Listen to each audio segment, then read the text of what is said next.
पूरे भारत के मुसलमानों सावधान हो जाओ, वरना आपको भी हो सकती है जेल या फिर आपके ऊपर भी एनए से लगाया जा सकता है। जैसा कि आपको मालूम है, अभी अपने भारत के अंदर दिल्ली राजधानी में छात्र आंदोलन चल रहा है, जंतर मंतर। काफी विरोध प्रदर्शन हो रहा है कि जो भारत के शिक्षा मंत्री है उनको इस्तीफा मिलना चाहिए। इस्तीफा जब तक नहीं देंगे तब तक हम लोग ये प्रदर्शन को नहीं छोड़ेंगे और इस जंतर मंतर को छोड़कर अपने घर वापस नहीं जाएंगे। इसमें मामला है, कभी नीट का पेपर लीक हो जा रहा है, तो कभी आरआरबी एनटीपीसी का पेपर लीक हो जा रहा है, तो और भी कई अन्य सवाल है। इसको लेकर पूरे के पूरे छात्र भारत की राजधानी दिल्ली में पड़े हुए। लेकिन इसी बीच मुसलमानों को सावधान होना बेहद जरूरी है, वरना आपके ऊपर भी एनए से लगाया जा सकता है। दरअसल आपको मैं पूरा मामला इस वीडियो के माध्यम से समझाने की कोशिश करता हूं।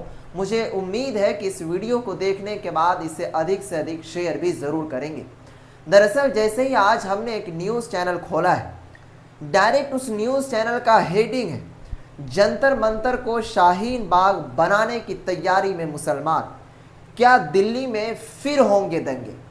अब आप बताइए, ये न्यूज चैनल वाले इस छात्र आंदोलन को दंगे में कन्वर्ट करने की कोशिश कर रहे हैं और मुसलमानों का नाम लेकर और मुसलमानों को शामिल करके ये लोग इस आंदोलन को आंदोलन नहीं बल्कि मुसलमानों में कन्वर्ट कर दिया जाएगा और इसके ऊपर कानूनी कार्रवाई करवा के इस आंदोलन को कुछ अलग ही मोड़ दे दिया जाएगा। और यहाँ पर गलती भी हमारे मुसलमान खुद कर रहे हैं। जब इस वीडियो को देखेंगे, इसका मैं लिंक डिस्क्रिप्शन में डाल दे रहा हूँ, इसके जब आप कमेंट बॉक्स को पढ़ेंगे तो आपका दिमाग नहीं बल्कि पूरा जिस्म हिल जाएगा।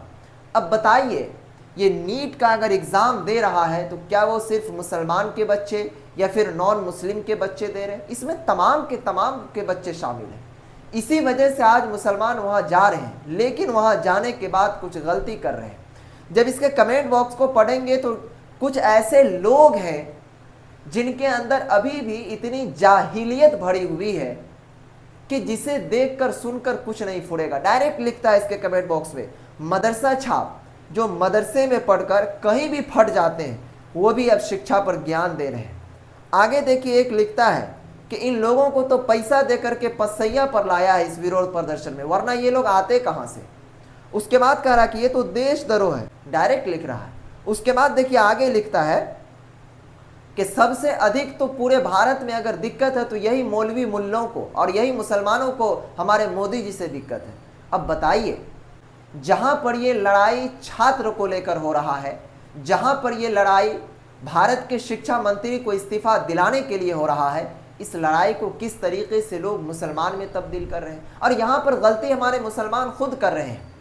होता क्या है और है क्या, मैं बता रहा हूँ कि जो भी मीडिया वाले गोदी मीडिया से वहाँ पर जा रहे हैं, उसका तमाम के तमाम लोग जो है बायकॉट कर रहे हैं और उनको भगा रहे हैं वहाँ पर। तो अब उनको कोई दूसरा इल्ज़ाम लगाने के लिए पहलू है ही नहीं। यहाँ पर सबसे बड़ा चीज़ वो खोज रहा है, दाढ़ी टोपी वाला, और मुसलमान को वहाँ पर खोज रहा है। और ये बेचारे इतने नादान होते हैं कि जो चीज़ इससे पूछते हैं बिना कानून के दायरे में जवाब दे बैठते हैं। ये बात मैं गलत नहीं कह रहा हूँ, जो हकीकत है हमारे भारत के अंदर जो मुसलमान हैं, ख़ासकर जो मदरसा से ताल्लुक़ रखते हैं, उसमें से 90% ऐसे लोग हैं जिनको कानून का पूरा अंदाज़ा नहीं है। हम कौन सी बात कहाँ पर बोलेंगे तो मुझे नुकसान नहीं होगा, इस चीज़ को वो नहीं समझ पाते। मीडिया तो खोजती है कि इस आंदोलन को हम कुछ अलग रुख में ले चलें। मीडिया तो चाहती है कि ये आंदोलन किसी तरीके से मुसलमानों में तब्दील हो जाए।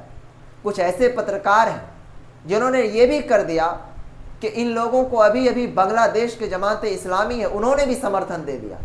अब जब इनके पेज पर जाएंगे जमात इस्लामी के, तो उनका कहीं भी एक ट्वीट भी नहीं। अब बताइए, तो मैं तमाम मुसलमानों से अपील करूंगा, खासकर जो कुर्ता पायजामा में है, दाढ़ी टोपी में उस प्रदर्शन में शामिल हो रहे हैं, कैमरा सबसे अधिक अगर फोकस हो रहा है तो वो आपके ऊपर हो रहा है।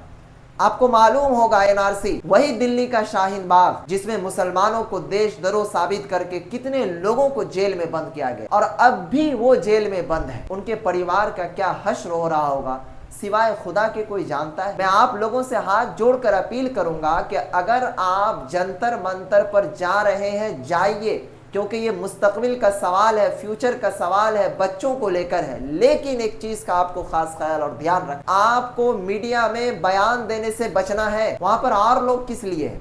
वो भी मीडिया में बयान दे सकते हैं, लेकिन आपको वो नादान समझते हैं और आप भी नादान होकर उसे मीडिया में बाइट दे देते हैं, जिसको एक एक वर्ड को, एक एक पहलू को वो लोग न जाने कितना तोड़ मरोड़ कर चलाते हैं और आपको बदनाम किया जाता है। ये दौर समझने का है। अगर आपको कानून की जानकारी नहीं है तो खुदा के वास्ते प्लीज, अगर आप जाते हैं तो आप मीडिया में बयान देने से बचिए। अरे प्रदर्शन करना है, वहां पर आप बयानबाजी के लिए नहीं गए हैं साहब। खैर, ये हमारी अपनी ओपिनियन है, हमने आपके सामने रखा। अब आपकी क्या राय है इस वीडियो के बारे में कमेंट बॉक्स में जरूर लिखिएगा और साथ ही इस वीडियो को अधिक से अधिक जरूर शेयर कर दीजिएगा। वरना याद रखिए, अगर आपके ऊपर कुछ कानून लगाकर, कुछ एक्ट लगाकर जेल के अंदर, जेल के सलाखों के पीछे डाल दिया जाएगा तो यकीन मानिए सिवाय खुदा के कोई छुड़ाने वाला आपको नहीं। शुक्रिया। खुदा।